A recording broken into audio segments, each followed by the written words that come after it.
responding to the training we have offered them over the last 2 years.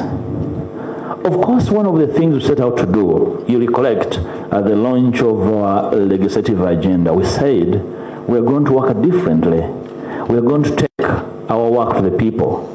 And I'm extremely grateful to my team that we have moved almost more than half of this country, length and breadth, in undertaking our oversight role. We have been to the north, to the northwest, to the southwest, to the east, to the central, undertaking oversight. And in doing this, we have brought to the fore the failure, the critical failure of service delivery in this country, which is our critical role. We have brought to the fore abuse by the regime, abuse of power, abuse of rights, outright theft, outright corruption. Don't forget, for example, that as part of our field excursion, the House 2 weeks ago passed a motion to investigate the abuse of human rights in the fishing communities in this country. Every place we have gone to in the fishing communities, they have complained about abuse. People have been killed, property has been stolen by men and women in uniform. This is very intriguing. And as the oppositionalist, we are proud that finally the House of Parliament has recognized the cries of our people, and the House is about to begin investigating. I talked to the Speaker yesterday. She assured me that before the end of the week, she's going to out terms of reference of the two committees of Parliament, the Committee of Human Rights and Internal Affairs, that are going to investigate the abuse of human rights in the fishing communities. This was a key outcome of our field excursions in taking Parliament to the people, on the opposition to the people. I'm proud that we are changing the way we work. We are not armchair opposition, but we go to the people, listen to the people, and best understand their challenges and tribulations. We have brought out critically the failure of service delivery, and I'm very happy with the media. I thank you most sincerely. And how you brought light to the issues we discovered. The schools that we visited, with the children sitting on logs, you know, and dirty clothing, polythene paper, all sorts of problems, you know, studying under tree shades. We visited hospitals. You saw the kind of suffering visited on our communities and the failure of the health sector. You have seen a road infrastructure crumbling away, and now the regime is fidgeting, saying they're fixing it. I think it's because the opposition in Parliament has been proactive in not simply talking about these things, but visited practically and highlighted these issues. The violations, land grabbing in the countryside. Those of you I traveled with to Luwero, in Zero. When we left, if you recollect, that village we visited in Zero, where the military, some military men and the RDC there had taken over the whole village. They have since disappeared because they brought those issues to bear to the community, to the public. It's because the opposition has been working. The problem is still, of course, big, of abusing our people on their land and settling them, especially by the powerful, by the regime operatives and the military, abusing our people and their property. We visited Chotera, where my brother Mpalanyi and Honor Fortunate represent, how citizens have been really undermined on their land in the ECOP pipeline project. Now I'm told they're panicking and going back. But those people have petitioned Parliament, and I'm very sure the DO here are ready to represent their people and present their petition to Parliament. The long and short of this is that we have been able to bring out the issues that affect our people. and we have held government accountable on a number of violations and neglect. For example, you are aware we have an impending audit of the Central Forest Reserve, a matter that is still pending. I am very sure my very able Minister of Environment, the Honorable, the indefatigable Christine Kaya, is ready with that. She's been talking about it over and over. We need to audit environmental degradation in this country, especially the giveaway of the Central Forest Reserve, wherever we have been. These are matters we have brought out. We visited the mining sector, a sector, together with fishing, we described as being mafia-led sectors. No doubt the mafia in charge of fishing, they are also in charge of mining. You saw this week what happened in Kalungu. One of the mafias that were told by the people of Kalungu is terrorizing them. Kalungu East. There is a learning site, I forget the name, Kamunga. Yeah, there is a terrorist called Kawesa. I'm told he was arrested last week with several tons of premature fish. So this is the fellow who's been terrorizing citizens and accusing them of illegal fishing. So he has over 100 boats and several tons of fish, premature fish, that he is logging and selling to DRC and other places. So he's a military man, being covered by military men and women, and the common people are suffering. I am happy with the opposition because we were able to bring out these people. They were in denial, now they are hunting each other. Very soon, the thieves will start accusing each other, and we are proud for bringing out that as the opposition. Of course, we set out also. One of the most difficult things in Parliament is legislation, making laws. First of all, very few members of Parliament pay attention to lawmaking, partly because of limited knowledge of the process, but also the process is a bit intricate and technical and ends up being boring. I want to congratulate my team for caring for every bill that has come on the floor of Parliament. The opposition has had a position it has provided. I can mention several legislations that have come. We have offered our view of the law. We have done a bill analysis of every other bill and offered an alternative.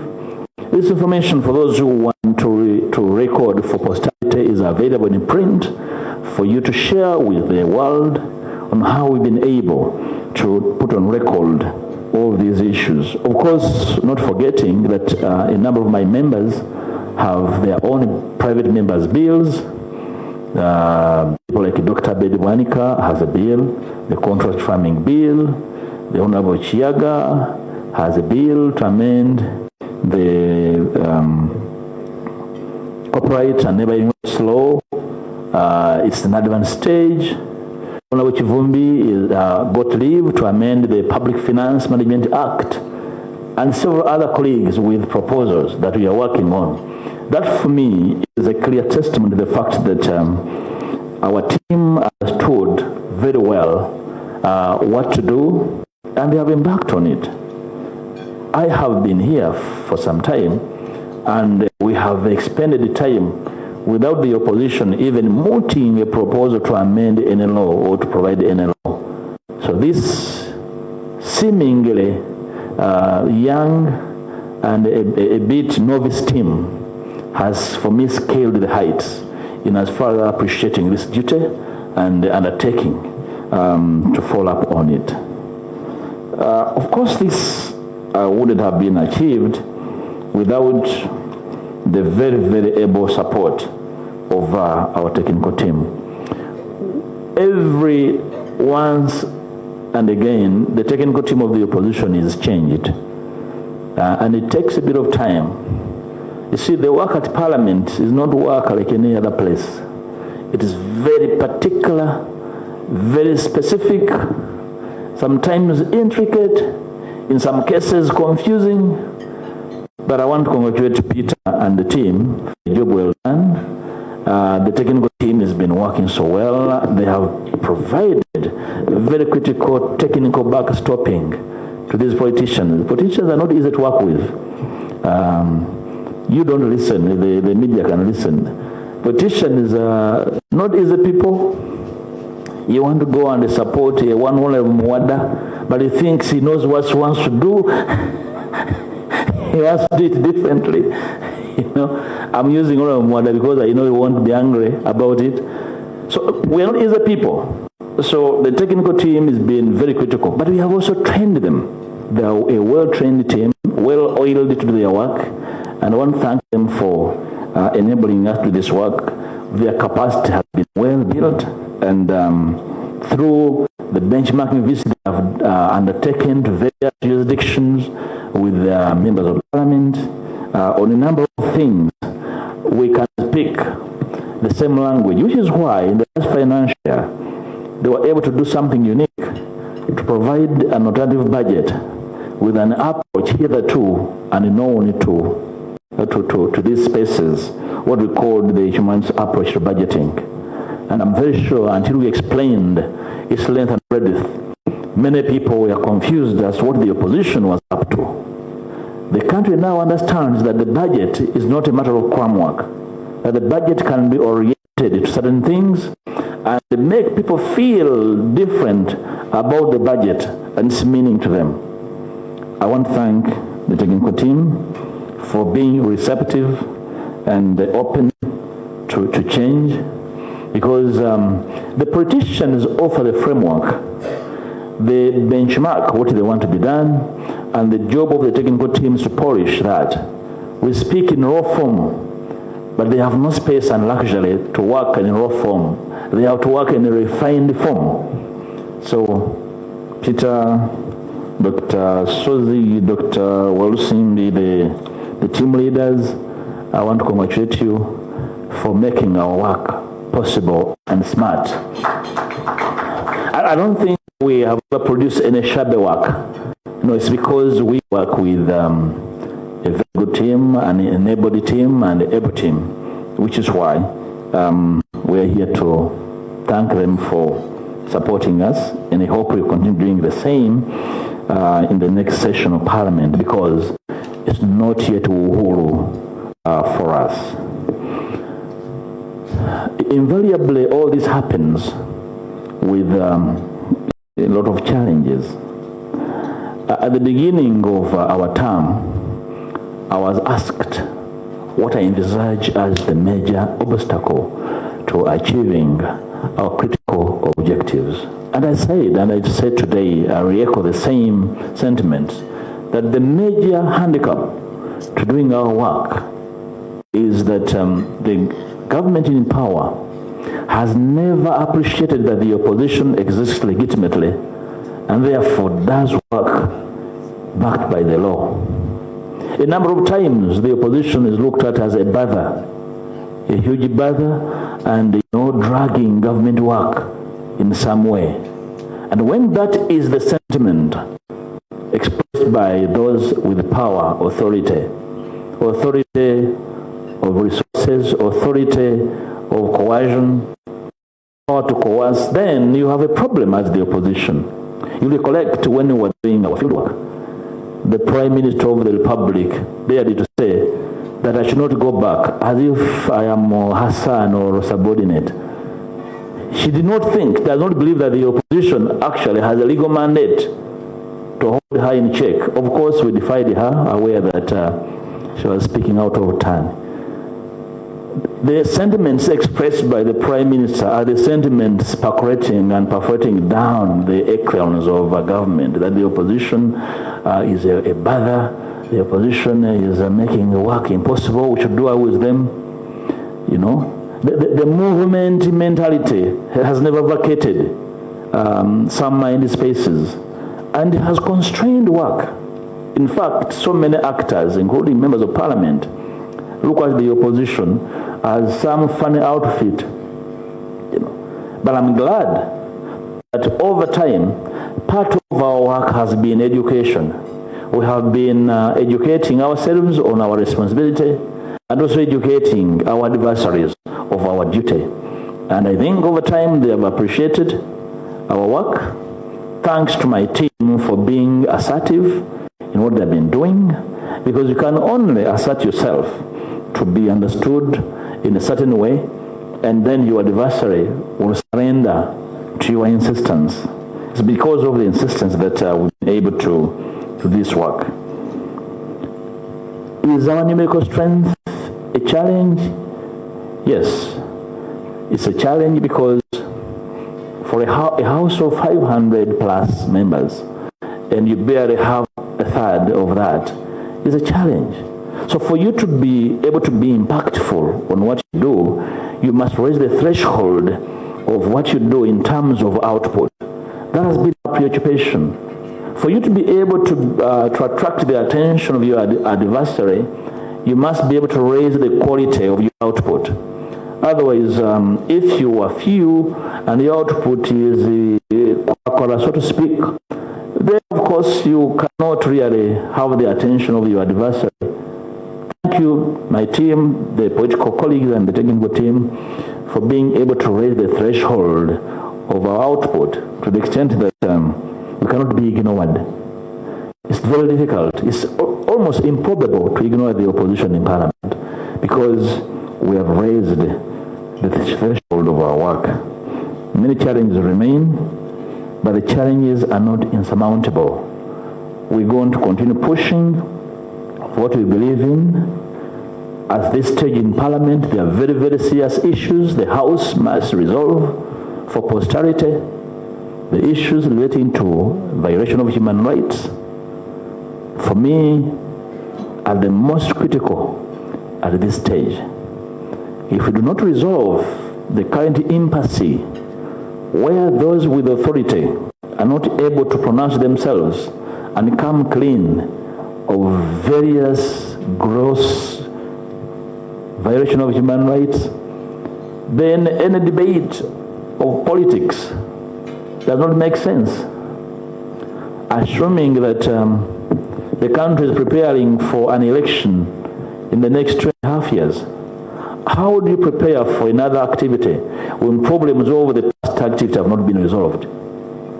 And this is where we are insistent that the opposition in and outside the Parliament must find and summon the best of their energy to make sure that these issues are resolved.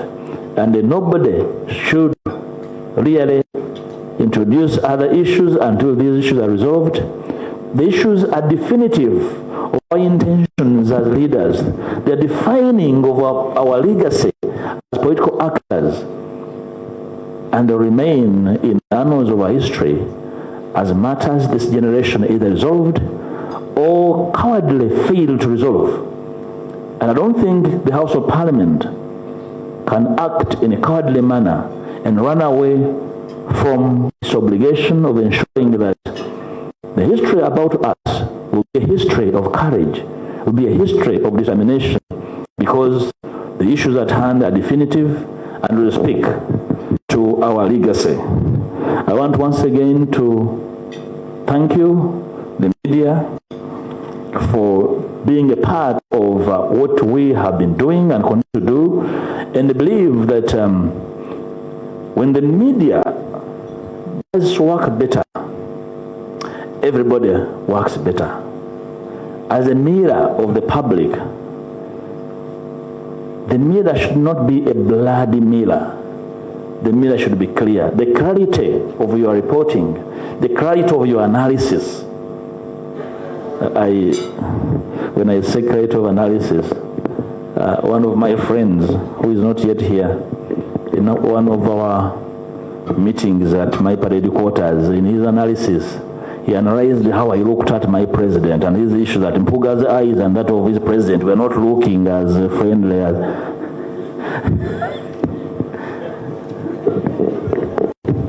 So I'm only saying that the quality of how the media analyzes the issues at hand is very important in shaping how society views the space occupied by politicians in this country. Nobody should occupy public space without consequence. And the consequence must be positive consequence. If it's going to be negative, then you have every reason to seek vacation of that space, because that space is very critical and consequential. I want to ask of my colleagues from the political wing to never shy away from the media, you know, and also speak to the media when you have knowledge. It's very dangerous for us to speak to the media when we don't have knowledge. But I'm glad many of my colleagues, where they do not know, they seek information before they speak out.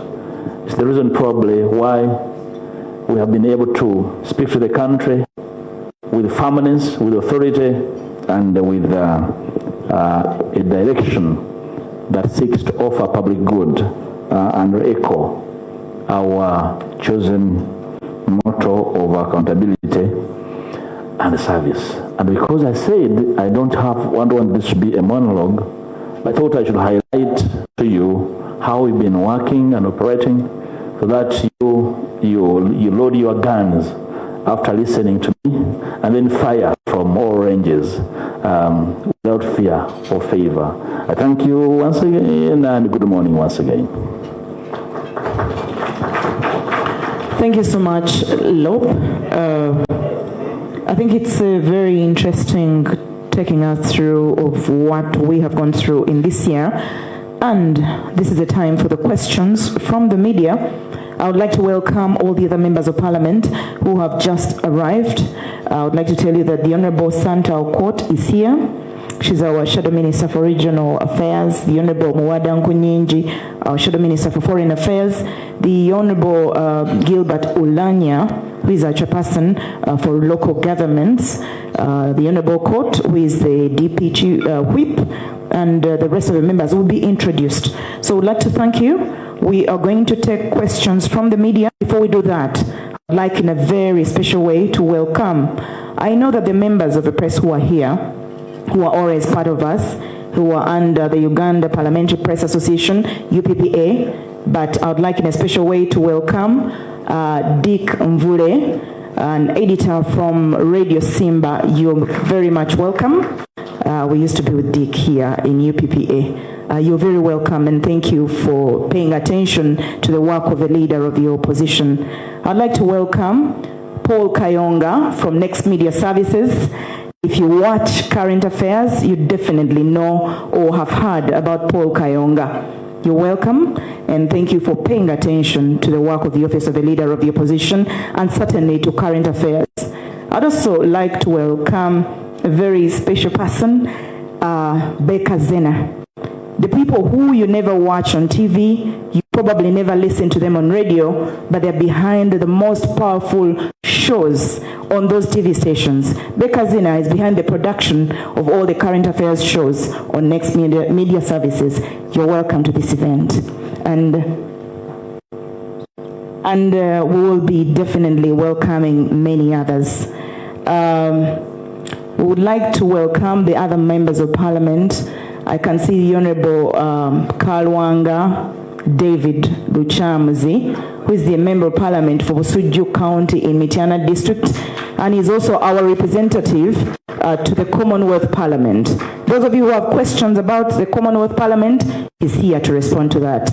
We would like to welcome the Honorable Nabukera Hanifa, the woman Member of Parliament for Mukono District. She is our Shadow Minister for Human Rights. I am very sure that the media is very much interested in the human rights issues pertaining, so she's available to respond to any questions. The Honorable Christine Kaya Nachimwero is the woman MP for Chiboga District and our Shadow Minister for Environment, Water and Environment. The Honorable Teddy Namboze, you're very welcome. She's our woman Member of Parliament for Mpigi District. The Honorable Etho Betty Nalima is the woman MP for Wachiso District and our Shadow Minister for Local Government. I'd like to welcome the Honorable Joel Senyonyi, who is the MP for Nakawa East and our, West and our chairperson for COSASE. You're welcome. He's also the spokesperson for the National Unity Platform, the leading opposition party in Uganda. The Honorable Lumo Richard is the Member of Parliament for Mityana South in Mityana District. You're welcome, and the Deputy Whip for the Democratic Party. The Honorable Alan Sebunya is the MP for Nakaseke. You're welcome. I can see a number of people who are very excited about the Honorable Alan. The Honorable Fortunate Nantongo is the woman MP for Chotera District and the Shadow Minister for Gender. You're welcome. The Honorable John Paul Mpalani.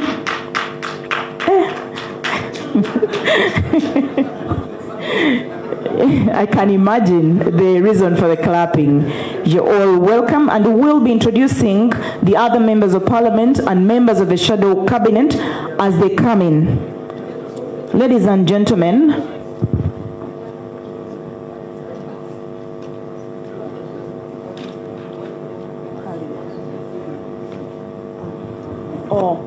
apologies. Dr. Apio Eunice. Well, you're welcome. Oyam North, she's a UPT member and a member. You're very much welcome. So we will take questions. I introduced Honorable Mwada. Yes. He's our Foreign Affairs Shadow Cabinet member. So we'll be taking the questions, and members of the press, this is what is going to happen. All the Shadow Cabinet members, okay, not all of them are yet here. Others are on the way. Dr. Bed said is on the way. Dr. Hildeman, Chiaga Hillary is also on the way, and many others. So you're going to be asking questions. Sadab Chita Takaya here is going to take around the microphone for whoever wants to ask a question. And you will indicate where you're directing your question. If the question is to the leader of the opposition, he will definitely respond. If you need a response from a particular Shadow Cabinet member in that particular docket, again, that person will be ready to respond. For those who are not yet here, the Shadow Cabinet members who are not here, definitely the leader of the opposition will be taking the questions. So you're welcome to ask those questions, and we are here to respond to those questions. Thank you. So I think we'll be taking maybe three questions. We'll be taking 3 questions, they respond, and then you ask other questions. You introduce yourself and the media house that you're representing. Thank you. Thank you very much, Honorable. My name is Dick Mvule. I'm an editor at Radio Simba. Mine goes to the leader of opposition. Honorable Mpuuga, you realize that there has been a culture in the opposition, and you realize that Honorable Latigo handed over to Honorable Nandala Mafabi handed over to Wafula handed over to Winnie Kiza handed over to Honorable Wall, and then you took up the mantle. After 2.5 years, do you see yourself continuing as the Lord, or you are going to hand over to another person? I know you poked us when you were starting your statement, but I thought I should ask this question without fear or favor. Although you are my friend, I had to come. Then the other question is that how do you explain the thin ground of your members, the cabinet members?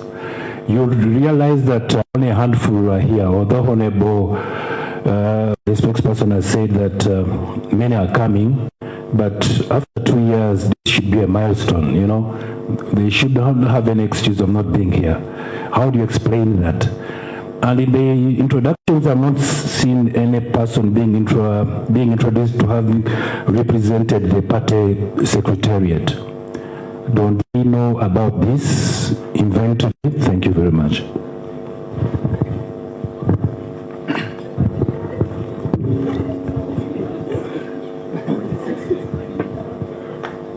Good morning once again. My name is Francis Lubega. I work for Radio Sapienza, and I'm the leader of opposition in Uganda Parliamentary Press Association. I was so shocked when my colleague also, the honorable member of MP of Mitiana, by not recognizing me. I had Mivule, but that is on a light note.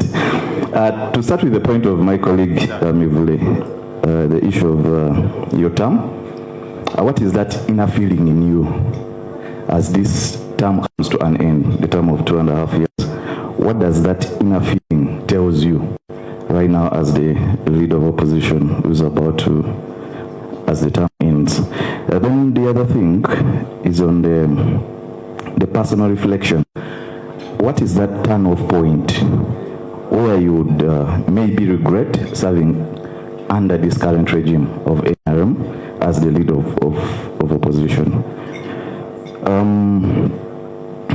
The other question from me is about how do you describe the current political jungle where you serve? Considering all political parties, how do you describe it with the intentions of trying to change the current regime to a democratic way of governance?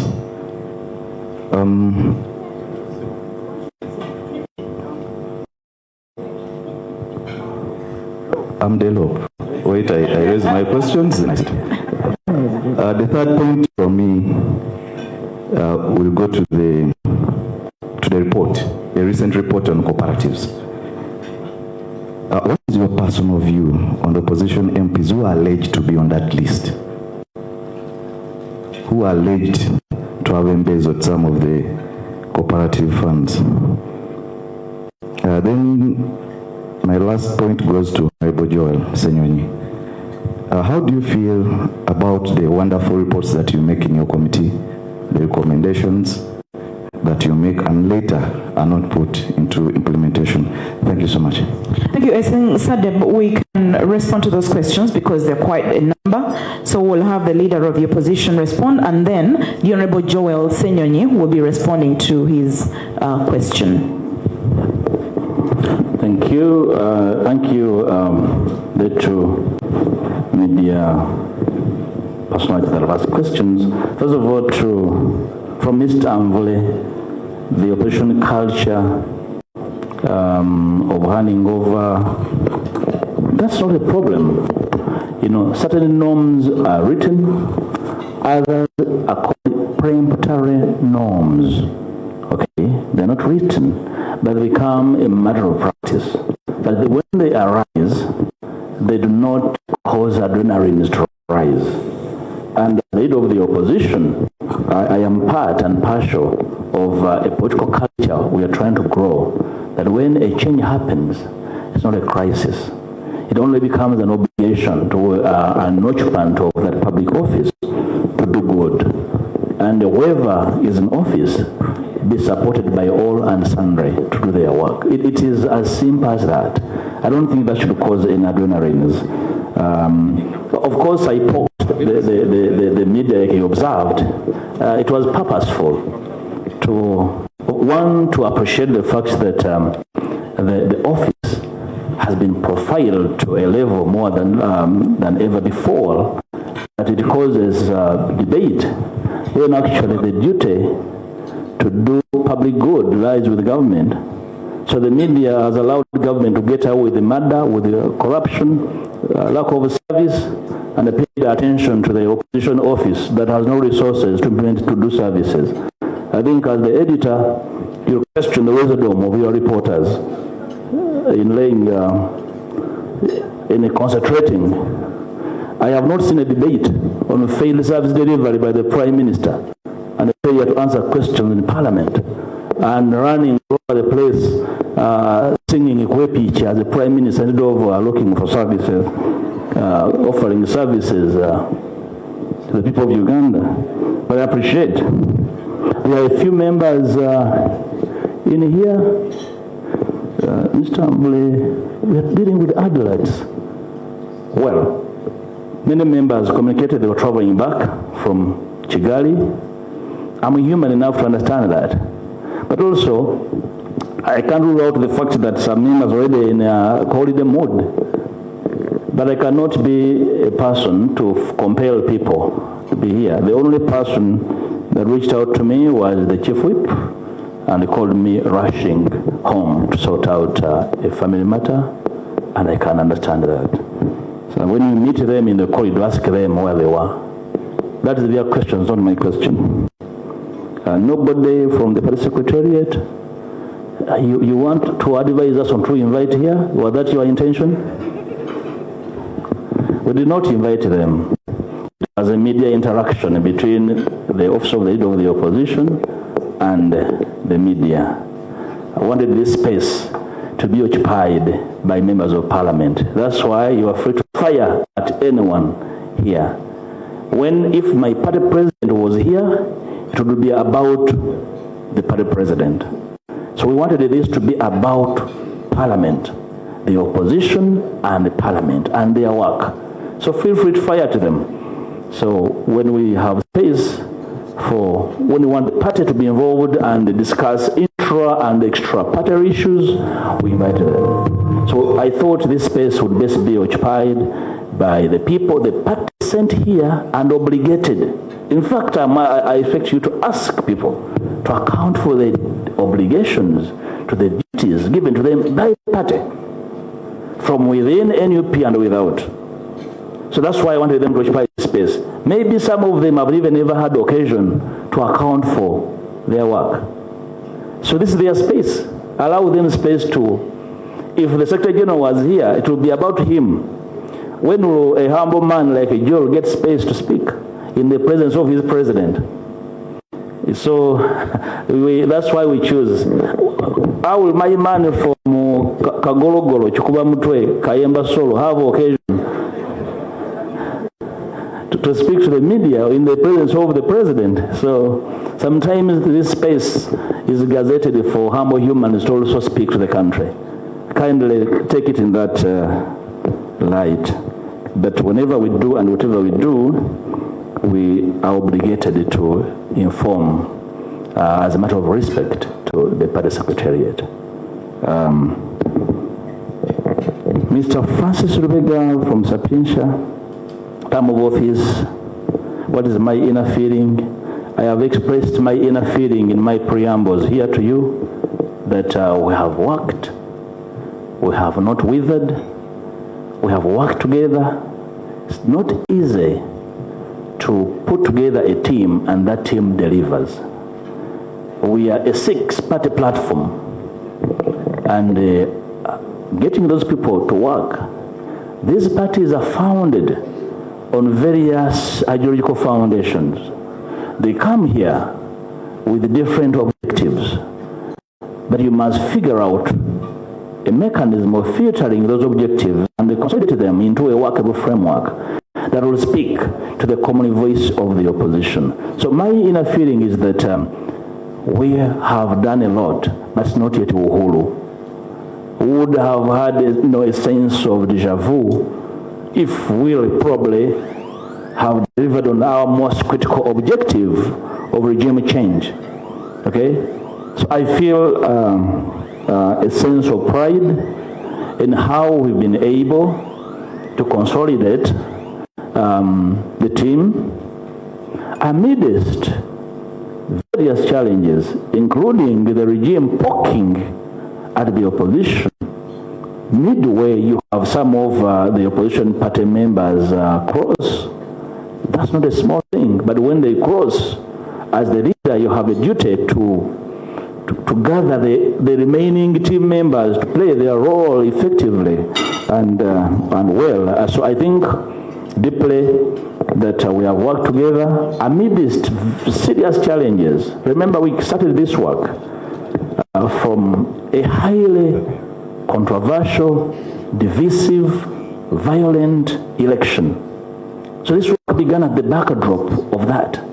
And the country held its breath, as well as the opposition, beaten, scattered, battered violently, will be able to assemble and have a sense of direction.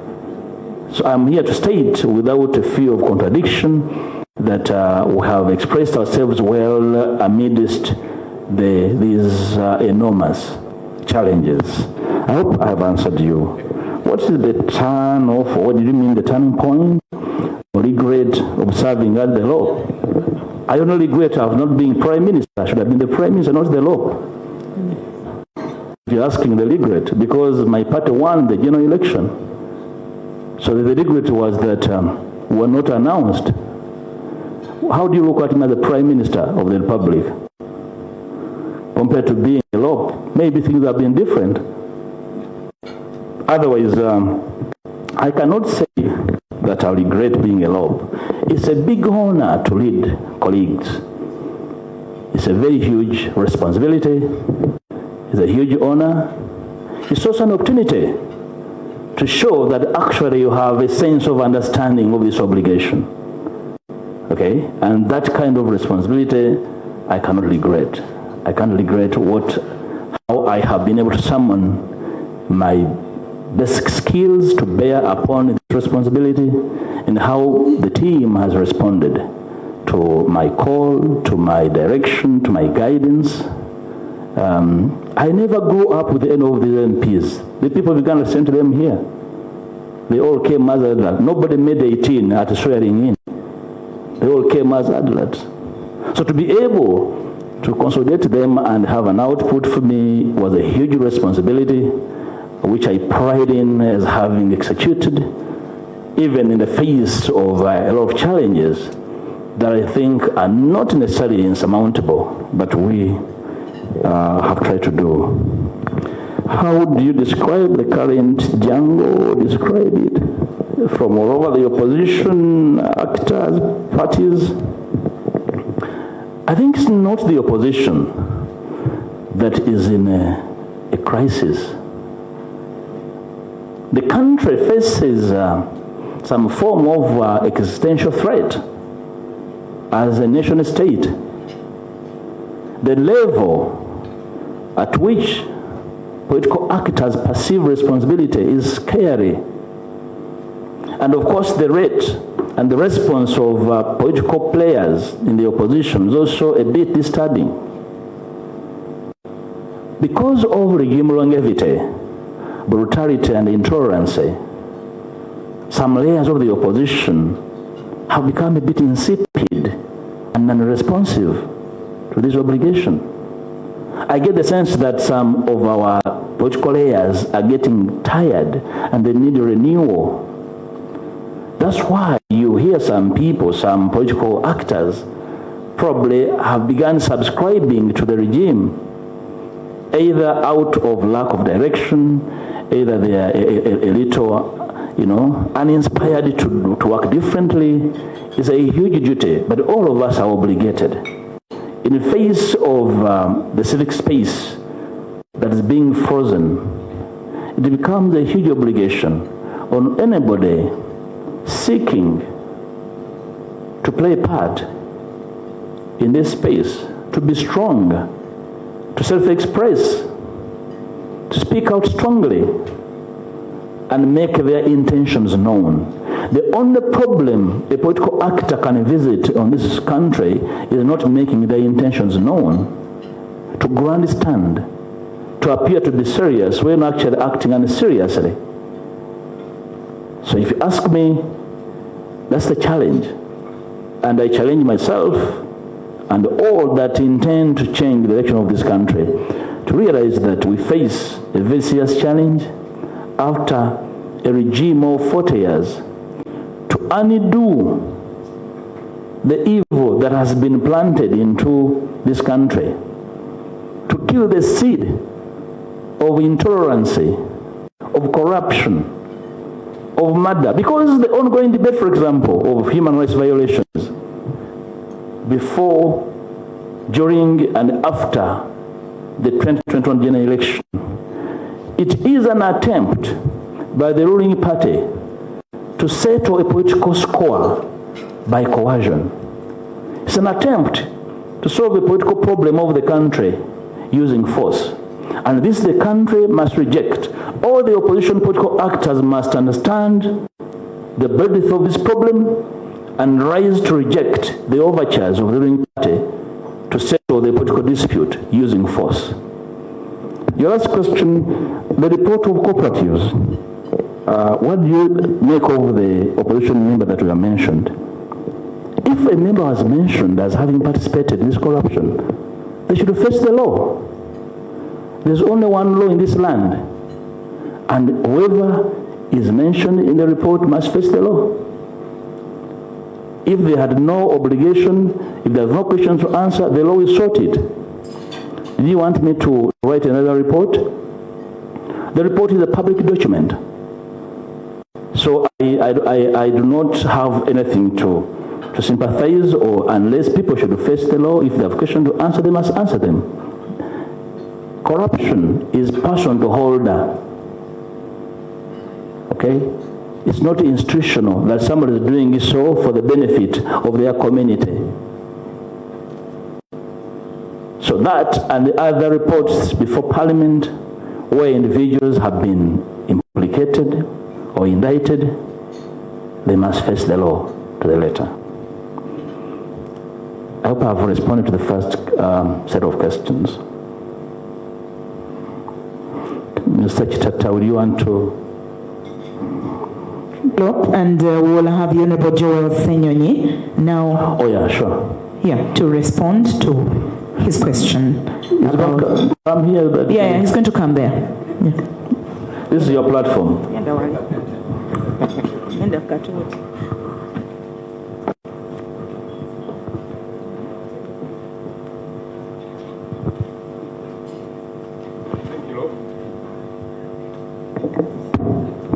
Thank you, Lop. The question for me was, how do I feel when we do the work that we do, put together reports, and they are not acted upon? I don't get surprised. I don't. I actually get pleasantly surprised when sometimes there is some little action that is taken. That's when it is surprising, and that's what society has become, that when something good is done, you're surprised. For example, when we inquired into Uganda Railways Corporation, produced a report, 48 billion shillings that was absquatulated with the locomotives deal, a fake locomotives deal. We recommended that these people be fired and be prosecuted. The MD and the board were fired, but we have been waiting for prosecution. So they only implemented part of our recommendations because that's a lot of money. It's not enough to get somebody out of their office. We want action. When we investigated Uganda Land Commission, we found that titles were forged and people were paid billions of shillings. We successfully got some of those titles cancelled, but the money has not been reimbursed because we were saying the titles should be cancelled. These people must return that money because they got it fraudulently. So that has yet to happen. So you see that even when some recommendations are acted upon, it's only partial. Recently we handled UNBS and you saw the road we unearthed and we said, no, these people must be fired. Some have been fired, including the MD, but we are waiting for prosecution because as you saw, charges were being withdrawn and that kind of thing. So even when action gets to be taken, it's only partial. And yet there's a litany of other issues that we unearth and not much gets to be done. And you see, my insistence has always been, this work that we do, because I do hear some say, these Senyonyis, the opposition people, they want to make government look bad.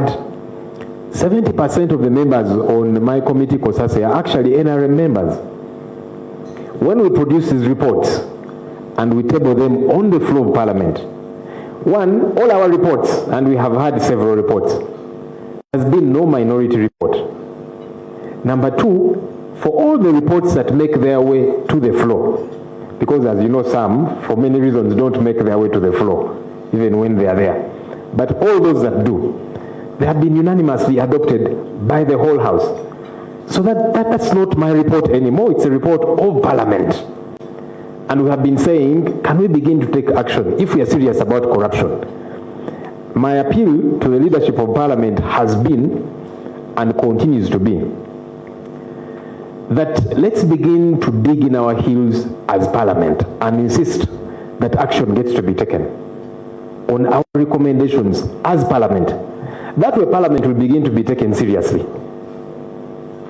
Because if we don't do that and use the stick that we have, and the stick we have as Parliament is the appropriation stick. So if we say entity X, this and this happened, we want action A, B, C, D taken. When they don't take that action and they return during the budget process, like we are now in the budget process, when they return for appropriation, we should not release money to those entities until our recommendations have been acted upon. That's the only way Parliament will be taken seriously. But once we don't do that, we'll not be taken seriously. And that's why Parliament can censure a minister and she will still come and sit on the front bench. In other words, saying, to hell with you guys. Why? Because we have not dug in our heels and taken ourselves seriously. So that's the appeal that I have always made and still make to Parliament and the leadership, that we need to be taken serious ourselves by insisting on action to be taken. Yeah, so that's just the situation that happens. But otherwise, we unearth many of these things. You, the media, you have always covered. You saw when we were handling Uganda Civil Aviation Authority and all the airport issues thereon, the famous Uganda Airlines. You all know what happened to that report with all the mess there was. Yeah, and recently I saw Uganda Airlines has made a lot more losses than they have in the past years. Because if you don't fix these issues, the entity will not thrive. These are not issues of NRM, opposition. No, these are issues about the country. One of the things we discovered about Uganda Airlines is people were recycling tickets. You buy a ticket for a Dubai trip, for example, some of these regular flyers, and the person uses that same ticket 10 times. Yeah, but you guys were there when we were covering these things. And it is in our report, which was denied audience on the floor. So people are recycling tickets because they were in cahoots with some of the managers. So the ticket is not closed in the system. So you use it over 10 times. How do you expect not to make losses? They were buying fuel through a middleman. The real source told us, well, for us we have no problem selling directly to Uganda Airlines. But if they don't want to buy from us, they want to buy from the middleman who has bought from us, that's their problem. So the middleman buys and then sells to Uganda Airlines about twice as much the price. And you later discovered who the middleman was. The very managers created this, and many other issues, yeah? So if you don't fix these issues, and you think you're punishing Joel Senyonyi, you're punishing yourself. And I can say that for all these other entities that we inquired into. You saw with KCCA, they wanted to purchase 10 acres of land at $100 million.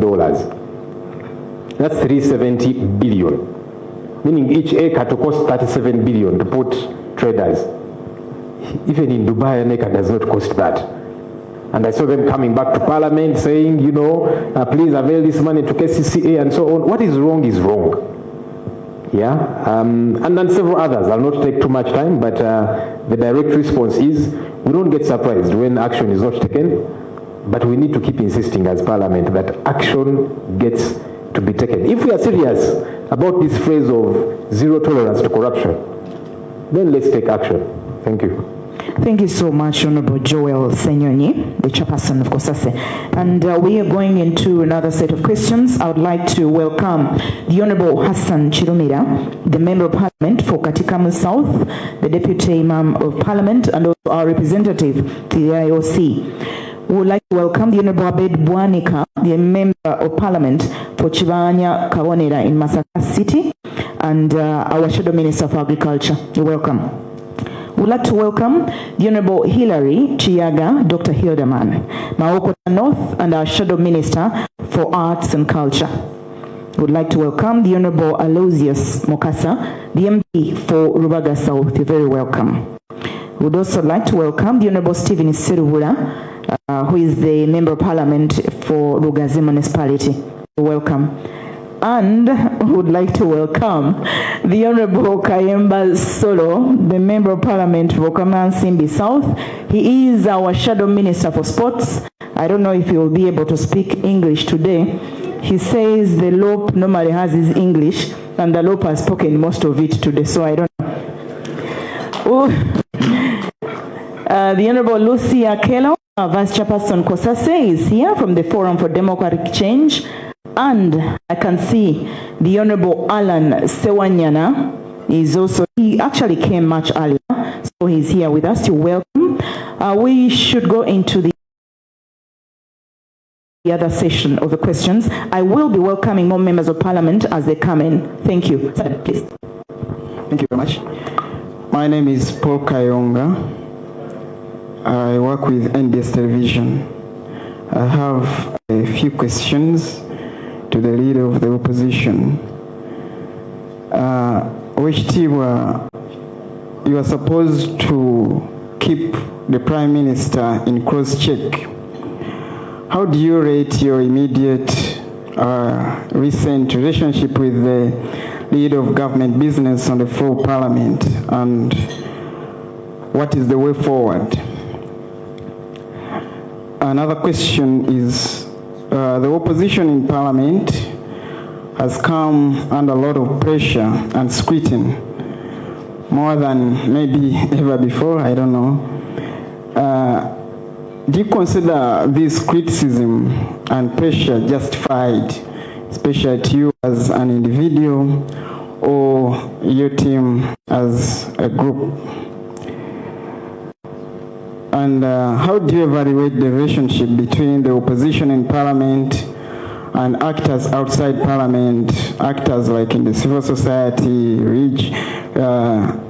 religious leaders and others, in as far as the opposition operations are concerned?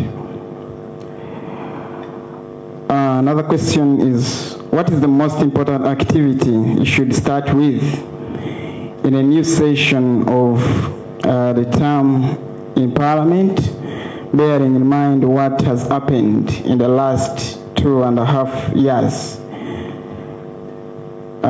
Oweekitiibwa, nja kusaba nti ebibuuzo ebyo obijje mu lunabuddu olubisse mu lw'emawokota, engeri gye tuli ku floor ya Parliament ab'amasenge gye basobole obifuna obulungi.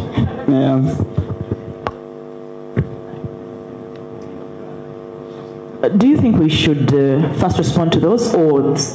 Oh, okay. So those were many questions, about 4 of them. He needs to respond to those, and then other people ask. I would request you, members of the press, if someone has asked a question and you think that was your question, because of time, to not ask again, unless you need a clarification. Thank you. Thank you, Mr. Paul Kayonga, for that litany of questions. Your gun was there loaded. First of all, the first question, how do I view, rate, evaluate the Prime Minister and how we relate? First of all, the role of the Prime Minister and that of the leader of the opposition are well articulated in the law and practice. And these roles have not changed. Probably what is confusing in our jurisdiction, that the framers of our law and the common practice in Parliament, there was an attempt to mimic Parliament, like the British Parliament, which is basically not presidential, and therefore the Prime Minister has the last word on every matter. And because ours is probably quasi-presidential, half-presidential, half-parliamentary, these roles tend to be mixed up. And I can understand why many a time the Prime Minister of the Republic looks to be on 7s and 9s on issues in Parliament. And I can't blame her. To be particular, I hesitate to attack her individuals I don't know how to rate her because she has since run away from Parliament. I have not seen her in a very long time. When she comes, she moves in briefly and runs away. So I thought she would have the strength to face me and answer my questions. But we have not had a good occasion for me to rate her. So I don't know her abilities yet since she ran away from Parliament. I've not seen her in a long while. Ever since we demanded the Chibalama from her, she ran away with Chibalama's blood on her hands. She has not appeared again. But to be precise, that office is very important. And in jurisdictions where the Prime Minister has the last word, how you answer questions in Parliament is definitive of your work as the Prime Minister. But in our case, because it's a mixed arrangement, quasi-presidential, quasi-parliamentary, the Prime Minister can run away without answering questions. Sometime in August, I tabled a litany of 50 unanswered questions by the Prime Minister and her ministers. Failure to answer 50 questions from Parliament, I don't think is a credit to any Prime Minister. If the Prime Minister cannot answer, and she cannot pretend over her ministers to answer, I don't know how to read that. I don't know how to call that. For lack of superlatives, probably the media has better flowery language to describe that. But in my space, I actually do not know what she does on a daily basis. I don't know whether that answers you. It's a wide-ranging question, and I really, with due respect to the Honourable Prime Minister, she needs to be available in Parliament, and she needs to be capacitated, and I'm using the word capacitated purposefully, to come and respond to questions raised by members. I have seen, for example, a number of occasions, the presiding officers struggling to cover up for the Prime Minister, struggling to answer questions that are supposed to be answered by ministers. I have seen the speakers trying to answer for the Prime Minister. That's not acceptable. The Prime Minister should have that capacity. If he doesn't have it, she must be capacitated by her technical team, by her colleagues, the ministers, to respond to questions raised by Parliament. Because it frustrates Parliament and the work of members of Parliament when their questions cannot be answered, and the Prime Minister is solely responsible. Mr. Kayonga, ask the Prime Minister to hold a media conference like this one to answer your questions. I don't know why they don't. They should appear and answer questions. Parliament is not responsible for her work. Under the doctrine of separation of powers, the presiding officers have no locus answering for the Prime Minister. They should be able, the Prime Minister should be able to respond to members' questions. So the last session leaves several unanswered questions. Hopefully we shall follow them up in the coming session. The opposition has been under scrutiny immensely. Do you find fair, justified? How do you evaluate this? The pressure. I said this briefly in my preamble, that this office has been under scrutiny, and we do not take offense for that scrutiny. It is a testimony to public expectation of the opposition, because the opposition posits possibilities for the country to be better, and therefore we should have a follow-up of what we postulate. And the scrutiny helps us to be better, and also to look into our own internal abilities, our priorities as the opposition, how we deploy our troops, how we prioritize the work on the floor, in the shadow cabinet, in the committees that we lead. The scrutiny is about that, and we do not really take it as offensive. We consider it as a matter that elevates our work to serious work of this nation. And I want to invite the media not to relent on that scrutiny. It makes us better citizens and better leaders of our community peoples. Whether it comes, of course, sometimes I have seen criticism informed by lack of information. And I've always asked the media that if you have a void of information, the LOP has never shied away from facing the media to answer to questions as a matter of clarifying gray areas, misinformed positions, propositions, including rumors. Because public space cannot be a space of rumors. It must be a space of utmost clarity. That is what we are here for. So I want to invite you to find it fair enough to interact with us.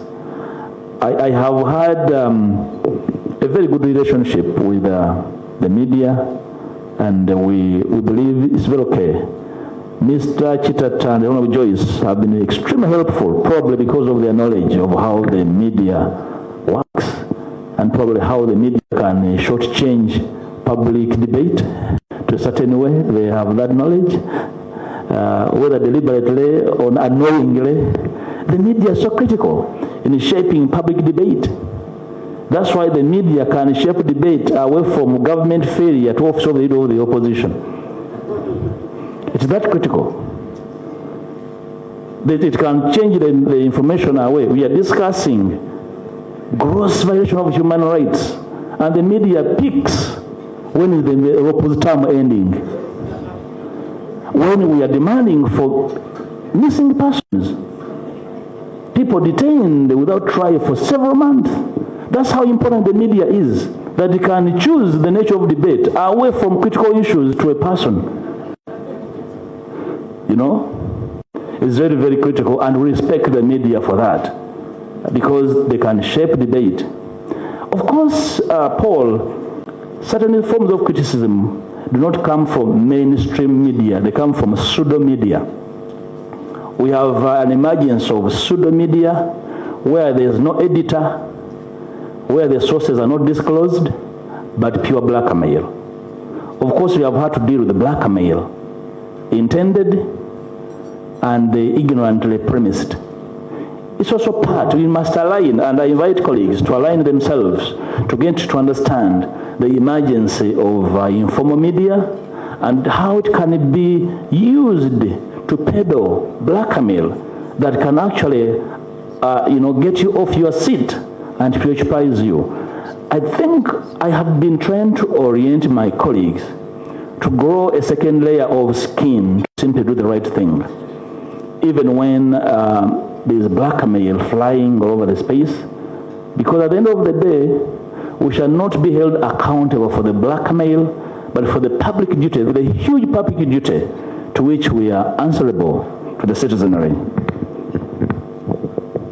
How do we relate with actors in civil society and other entities? I must say, in 2022, I authored a wide-ranging document, which was a statement of the law on the floor of Parliament on the shrinking civic space in the country. And one of the key tenets of that statement was that civil society has been muzzled. Remember when DGF packed and left? That was a turning point in the work of non-state actors, non-government actors, including media. I am aware of private media actors that closed at the departure of DGF, and so many media practitioners rendered unemployed because of that. That was a message sent to civil society to behave themselves, in other words. And that's why in that document I make out a clarion call to all and sundry to rise and defend public space. It is that has in a way constrained how we would have loved to work with civil society and other non-state actors. I am not saying that they have been compromised, but they have been rendered to go into a corner of survival. And somebody fighting for survival is unable to fight a state when people go into the survival rank, they become disempowered to act on so many things.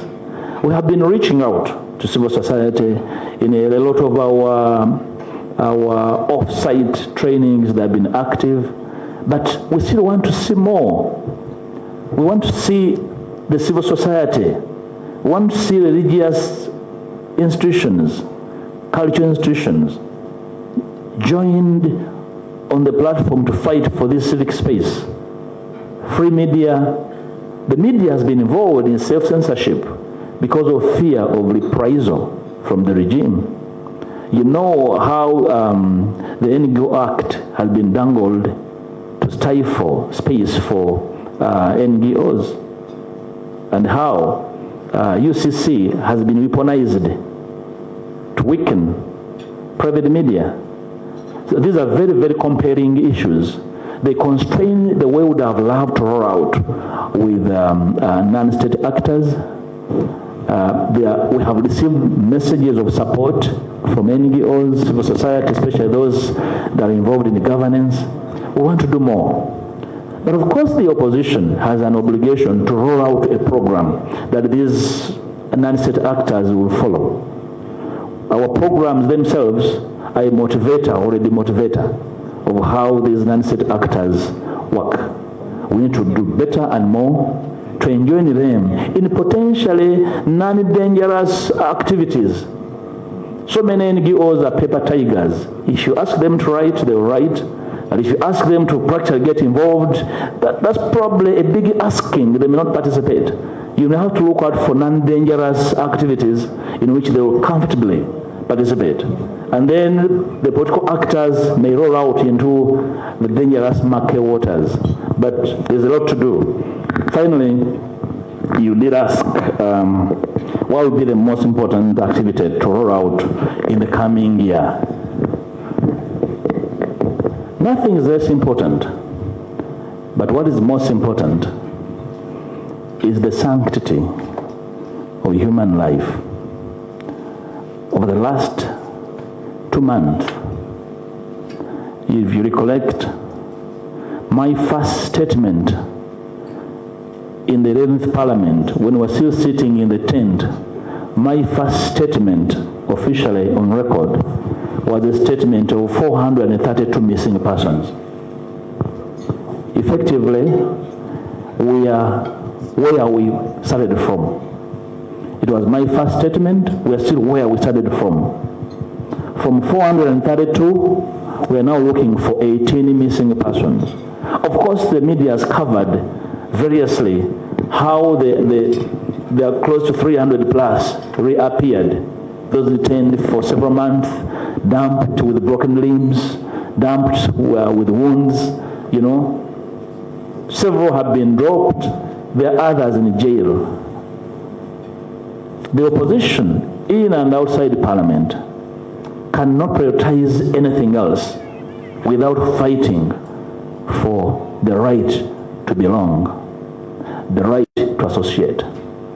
The political prisoners, as we know them, those in the court-martial and other courts on fictitious charges, these are prisoners of conscience, and they're there simply because they dared the status quo.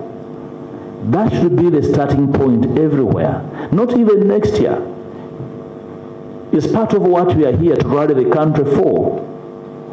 I expect this to be the clarion call on Christmas Day or New Year's Day by whoever cares about humanity and the future of this country. So this will be very, very important. Just imagine, Paul, that if we leave this alone and we know the genesis of this, that this was engendered by an attempt at power grab by the regime to really scare people from associating, and then the following day we are busy canvassing support for the next election without putting this to an end. We must put this to an end. We must compel all actors to respect the right to associate, to respect pluralism, that we can never be the same people, that people hold different views and those views must be respected, whether they favor us or not. This we must assert ourselves upon. And then the other issues will follow, like electoral reforms and the rest, as long as there is general appreciation of the fact that we are a pluralistic nation, and therefore the various views must be respected regardless. Thank you, Right Honourable Lop. And I'd like to propose that the Luganda version be given in a summary at the end of the English. I think that would work. So I'd like to welcome the Honourable Joab Businje Awori. He's the MP for Masindi Municipality. You're welcome. I'd also like to welcome, I have seen Dr. Biakatonda, who is the Workers MP. Oh yes, he's around. You're welcome. We are very pleased to see you. I would like to welcome the Honourable Okin Pipi Ojara from Chwa West. Thank you for coming. I will go into another set of questions. Please keep them short, precise, to the point, and if someone has asked the question, kindly don't repeat. Thank you. Good morning. My name is Arthur Wadero. I write for the Daily Monitor, commonly known as the Bad Paper. I have three questions. One is to do with the electoral reforms. Around June, your office convened in Munyonyo, and a number of things were put to the audience. Discussions came up, and you correct me if I'm wrong, I remember at the end of the session, there was a promise that there would be teams going around the country to collect opinions and voices of those that had not had the chance to convene in Munyonyo, so that would get a comprehensive position on that. So my question is, what is the update as far as electoral reforms are concerned? The second question is to do with unity, solidarity in your camp. On several occasions, your office has had boycotts, for example, in the House plenary, and there have been observations that some members still working attend plenary, even when the other members have voted to stay away. I don't know what you make of that. You may have hinted on that, but my specific question is, what is your specific response or comment on that? And then the third question is, yes, you stated it in passing, but yes, throughout the 2.5 years, there are a number of things, so many of them, the successes that you've registered under your office, but from where you sit, what are those major ones, maybe 5 or 3, that you really look back and say, those were really pronounced as far as my office is concerned to the people? And if I should be specific in terms of maybe tangible or very, very specific successes. Yes, I ask this because on several occasions, your office has put questions to the side of government, pressing questions, and most of them either there have been responses and either there have been promises to respond.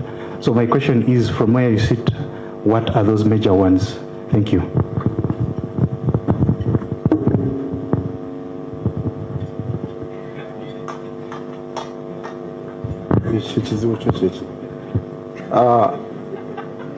Thank you very much for according me this opportunity. My name is Didan Kimathi, and New Vision is where I work. We've taken concern of your taken concern of what you raised, and we shall do better. That's our promise. But straight to the point. Personally, I would like you to just give me a fitting description of this building in which we are. Is it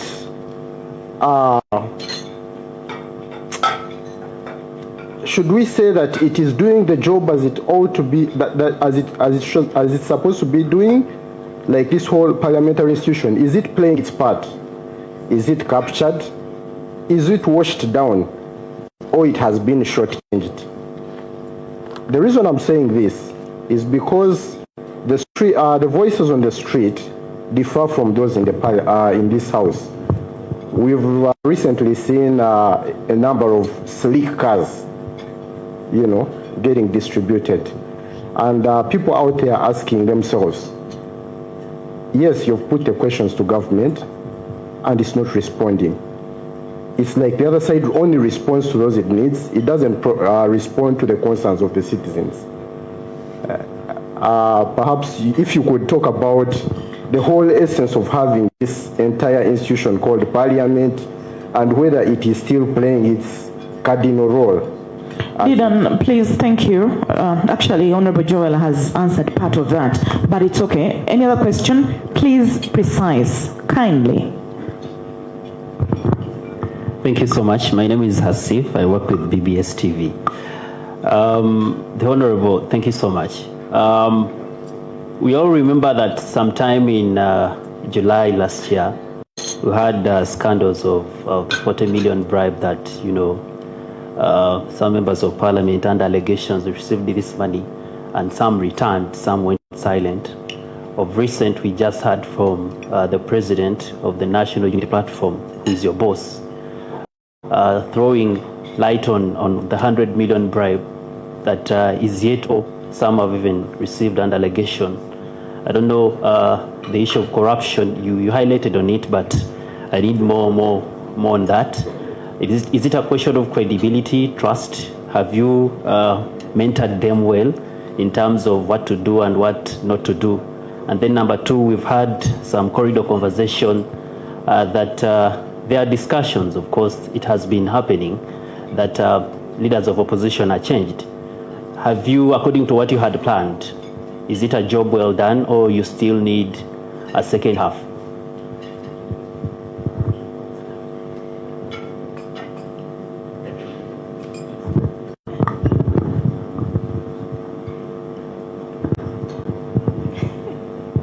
So that after that, the LOP will respond, and then we have, I think, a final one. Yeah. Good morning. My name is Theopista Nakamia. I write for Bokede. LOP, what is your message to the new LOP if you're not reappointed? Thank you.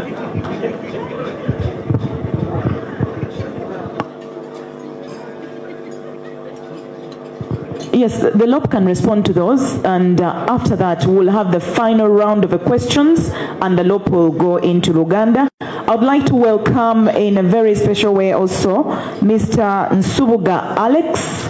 Mr. Mpuuga Alex is the Chief News Editor, CBS FM 88.8. You're welcome. And I would like to also welcome Ms. Narubwama Annette, Deputy News Editor, CBS. You are welcome. Botwazirunda. Mr. Katabira Daniel, Deputy News Editor, CBS, you're all welcome and thank you so much for the support. You're welcome, LOP, to respond to those questions. Thank you. That's why this interaction is very, very useful. And politicians must live for this and more. If you're not able to position yourself to be able to respond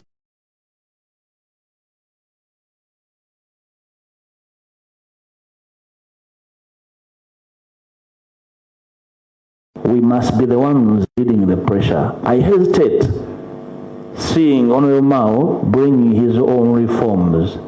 The question will be, what does the opposition want? So we must be able to, in time, articulate what you want to be done and put enough pressure, visit enough pressure on all systems of the state, on all actors to participate in undertaking meaningful reforms that will put the country on a trajectory of a durable constitutional order. That's my view.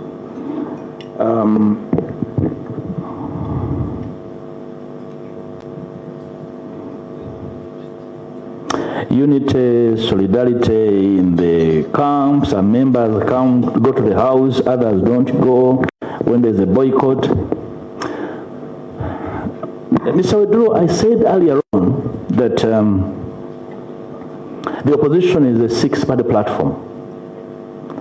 And all these parties are built on unique ideological platforms.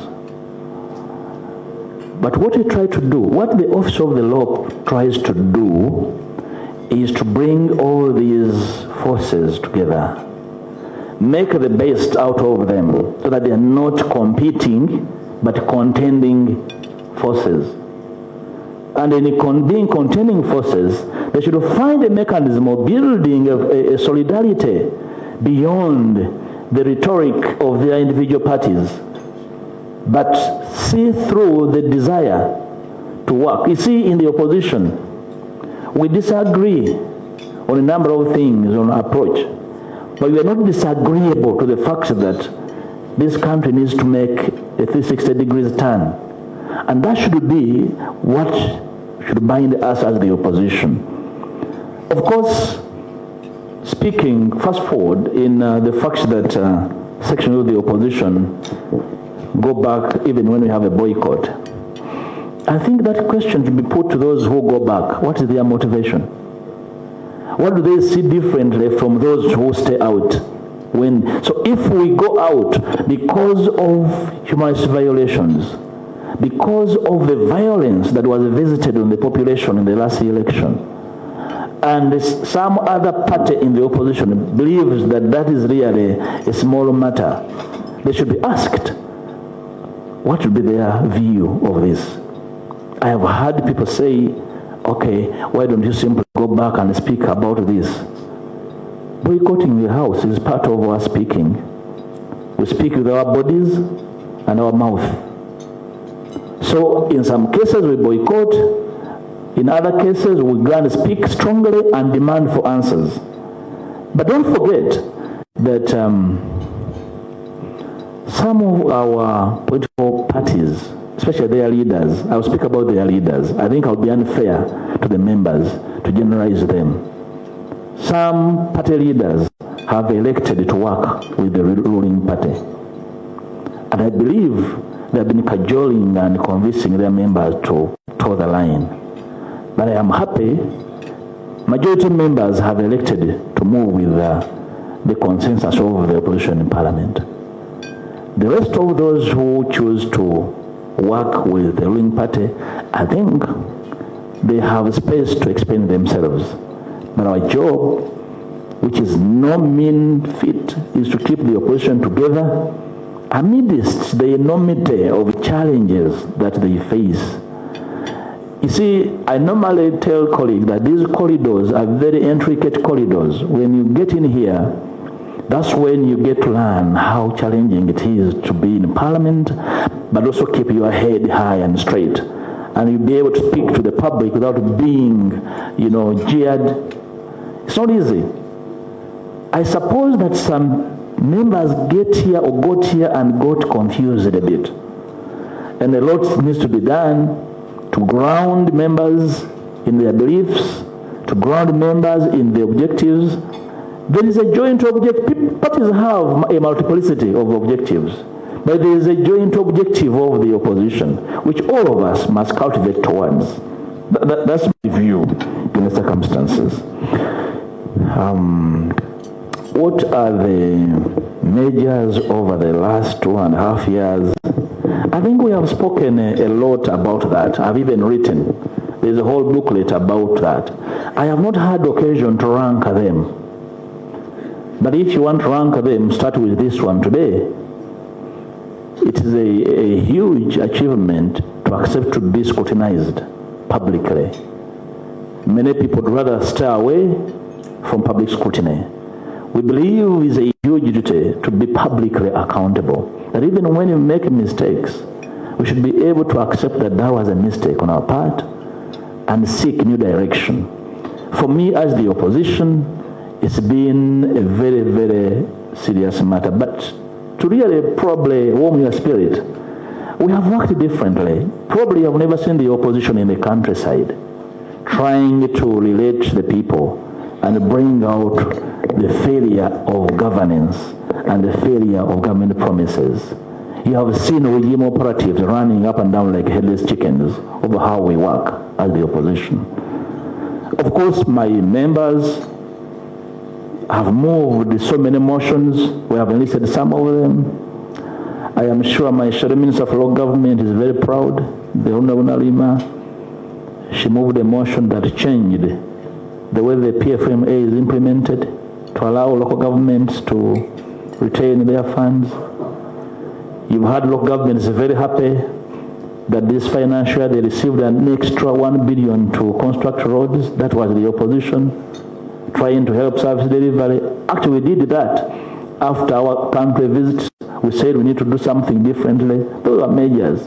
We caused the Bujagali investigation and saved the hemorrhage of taxpayers' money.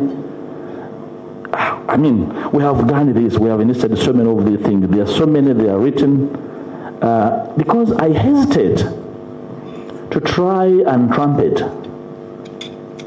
small gains. Some of these are duties. I do not intend to put flowers atop of them because they represent our duty as the opposition. And when we make these small gains, there must be a stepping ground for the opposition to even work more, not to move around chest stamping for small gains. So that's why I have not had occasion to rank what we do. But probably the public out there is able to appreciate and rank what they think. You see, if you sampled out there, everybody has their favorite, you know? So maybe on another day I'll ask my team to rank it, or even ask the media to opinion poll it. It will be probably a better approach. But in all said and done, my sense is that amidst enormous tribulations, we've been able to direct the entire lights of the country towards what the opposition is doing. I think that is a major. Forget about what was about. For good or worse, the opposition is pile driving the national agenda, and we cannot relent on that. Didan, my good friend, what the fitting description of this building and what it does? I wish I was a poet. I would have found the right, you know, phrases, idioms to describe Parliament, but rather settle for what parliaments are for. And no parliament works like the other. Parliaments differ. And in our space, part of the reason why there's no comparison is because you don't have the same actors. Just imagine the fact that if there's an election of some sort, probably you'll not see 85% of MPs in the next parliament. That attrition rate alone brings with it all issues, character, motivation, appetite, mention it. So therefore you cannot do a proper comparison of how these parliaments work. You can only baseline it on the duties of parliament. And I hastily say that it's not yet uhuru for parliament. There's a lot to do. But part of it is how people come to parliament. So you have people here who were never elected by people. So you have members of parliament who were sworn in, but they were never elected. They just found themselves here, occupying space. But they have no public mandate. They don't feel obligated to act with prudency. I don't know how to rank how they work. I have a duty to remind, to mentor, to supervise my members on how they work. I have tried, but these are adults. Most importantly, what you do, how you do it, is a matter of personal probity. A litany of rules, the objectives of our parties can be really written and given to you. They can even form the screenshot of your phone.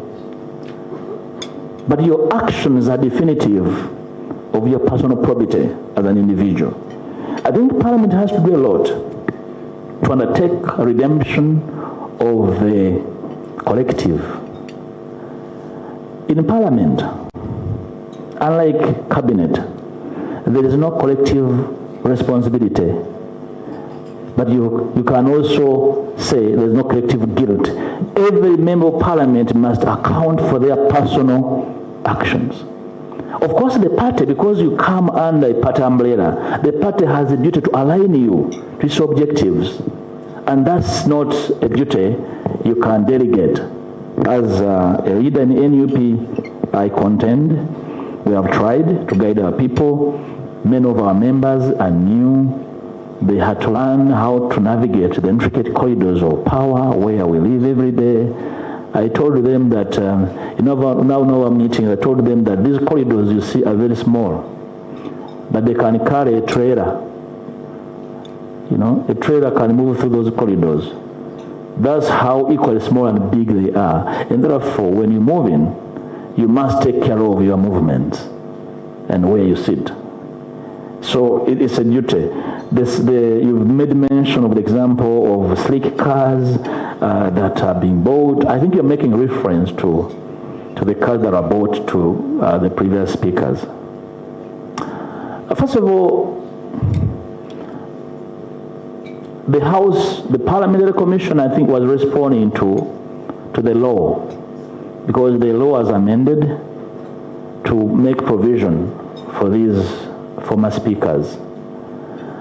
The issue I have, and I think this matter must be debated in the Commission, and also have an opinion of the Attorney General of the Republic, namely, at what stage must one take a benefit of these parks? I think it's a question of interpreting the law. Can somebody take a benefit when they still have the extra benefit, when they still have the lien on the public pass? That's a question that the legal minds must break down. For instance,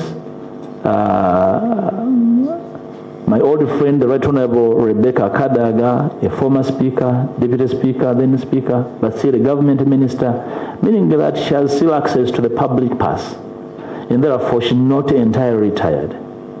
So is the Right Honorable Sekandi, who is a former vice president and a former speaker. The question is, if she's finally retired, what parks does he take? That of a former vice president, former speaker, or both? And then he's still a presidential advisor, so that therefore he has access to the public pass of my members. So I'll be able to advise the pen. I don't have a text of advice or a book bank.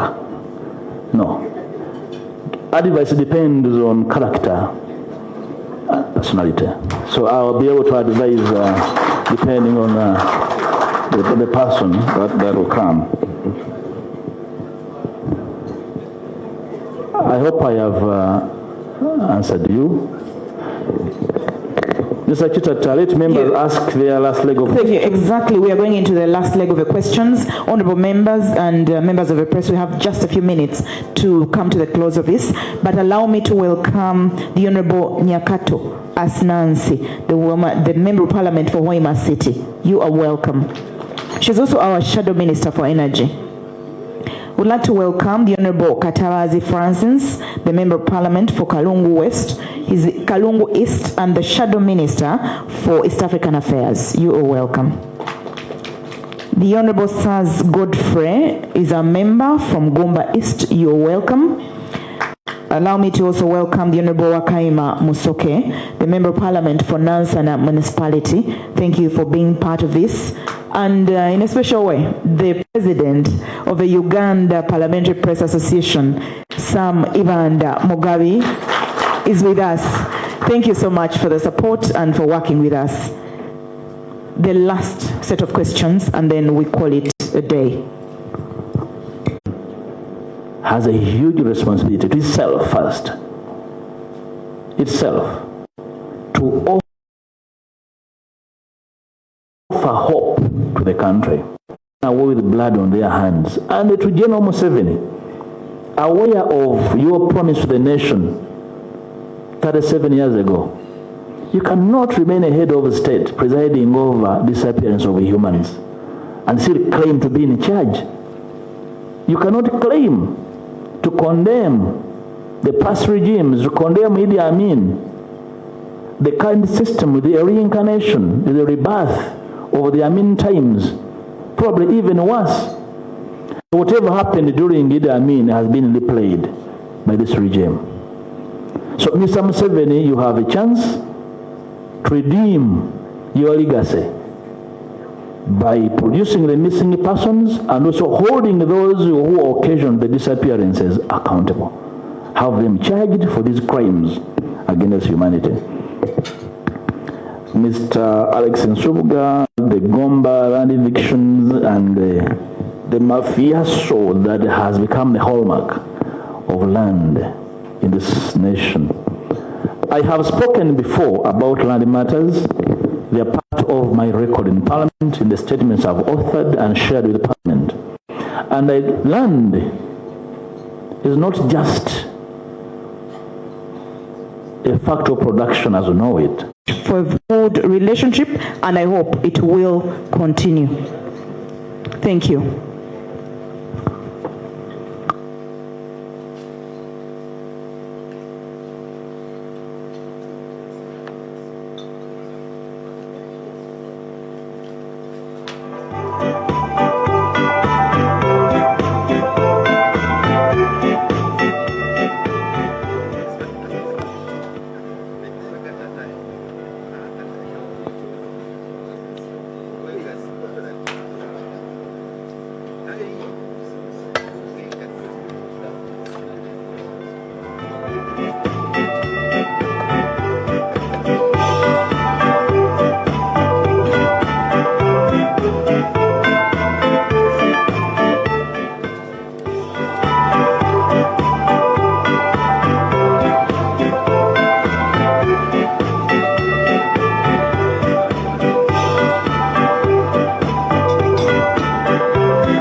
Members of Parliament may join.